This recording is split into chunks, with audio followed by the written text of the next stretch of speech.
Ajith sir என்ன சொன்னாரு அப்படின்னு சொல்லிட்டு புரிஞ்சுதான் தாவேகா தரப்பினர் கொண்டாடுகிறார்களா?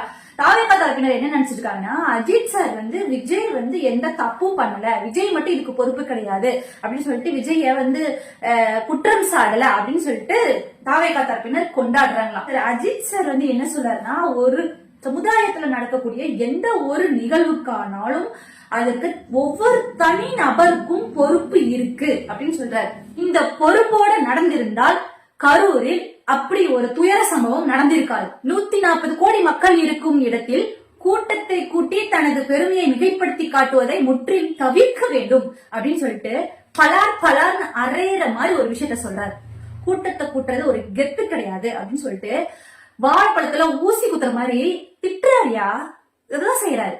இத சந்தோஷமா பெருமையா என்ன பேசுறாருன்னு கூட புரியாம, அதாவது அவர் வாயில இருந்து இந்த தாவேக்கான்னு வந்துருச்சான், கரூர் துயர சம்பவம் பத்தி அவர் வாயில வந்துருச்சான், அதை பத்தி பேசிட்டாராம். அதை கொண்டாடுறாங்க மக்கள்.